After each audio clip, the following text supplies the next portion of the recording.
things. We just outsourced one of our entrepreneurs to a different accelerator because we don't have one here. But also a great model, different, longer, more money, less equity, whatever. So that's an exciting things happening in this space. I think this can and will and is trickling into hard life sciences, right? It's not just digital anymore. I think you can do lab work and bench work and de-risk businesses to a certain degree that will allow funding to happen. Because that's really what matters, right? Even in pure software, building an app, you're not really building an entire company in 3 months, right? You're de-risking a business in 3 months. And that's what you're really trying to get to. So that way, the follow-on runway could come in for you to hire a bunch of people to help you scale the success you're starting to see.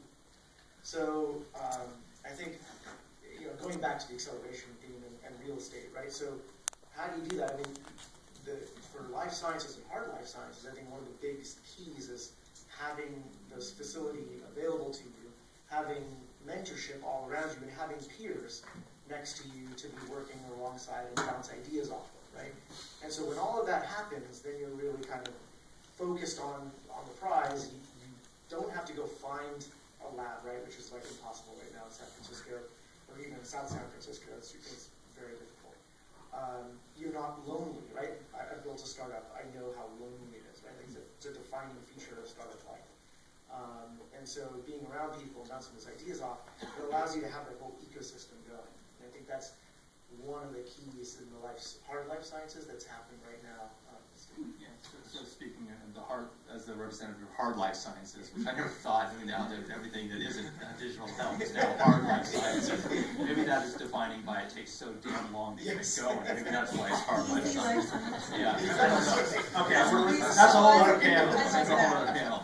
But yeah, I mean, well, I agree with you saying that you need to have the space. You need to have, which is huge. When I was talking to serial entrepreneurs, they said I have to be able to get started fast. And so QB3's done this, we do this, having an infrastructure in place. You need to have the ecosystem, which happens here. And mentorship, and I'd go beyond mentorship, is that what the model that works for us in the collaborator is we're essentially the customer. And when we have scientists working in the same research building as them, what we do is we have them interacting with a potential customer. So they come with a platform technology or an idea, and they may have very good ideas about how they will advance it. But what we will work with them is to say, well, have you thought of this? And then, we work with them, we fund it, we build a research program with them. And essentially, they're working with their eventual customers to grow value where they maybe didn't see it before. And so it's even beyond mentorship. It's sort of trying to do that iterative customer-based advancement that Lean Launchpad, these different things try to advance. But we're able to do with a select number of companies there. So as well. Chris, you talked about not an accelerator, but you have a gas pedal. Is there some sort of de-risking mechanism, milestones, anything that you hold your tenants to? No. I mean, that was a key tenet of this concept, is that we didn't want the rent to be, or anything, the lease to be contingent upon them being successful or advancing.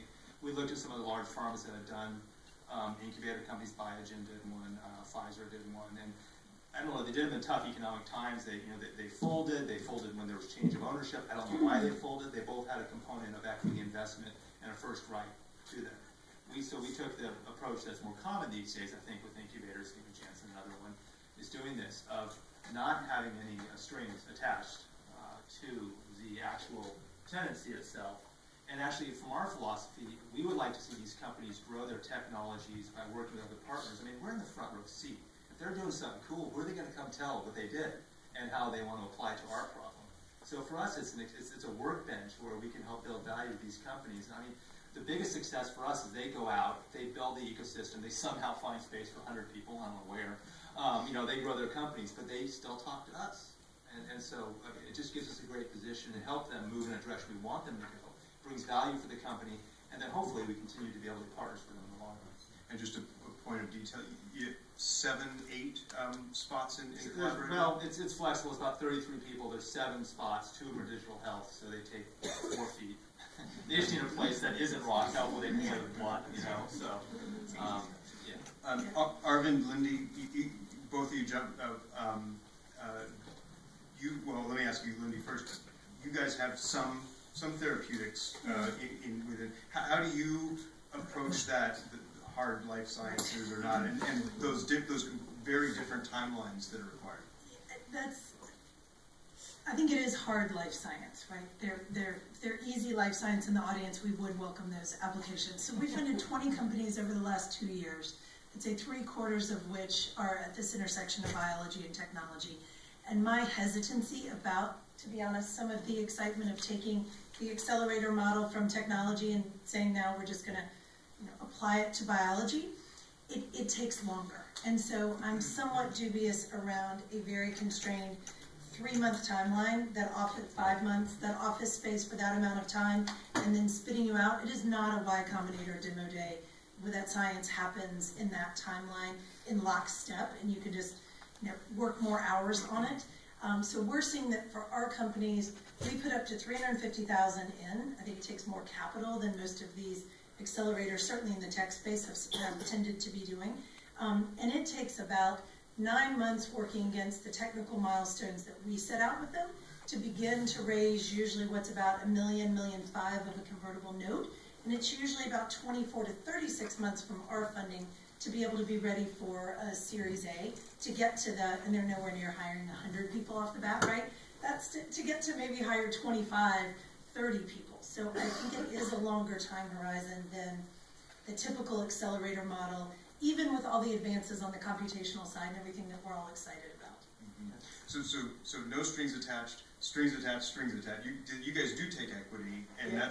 That's an important part of the model. Is not doing that, is that kind of a big pharma luxury? I don't know. I think it aligns the investor and the team, right? So it makes all the decisions, it makes everything to be sort of honest between the parties involved. And so I really like the model. I think it's an awesome model.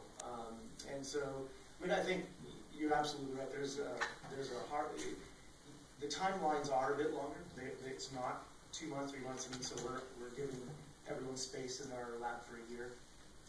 After the program, they stay in the space because, of course, they're going to have need to continue doing experimentation.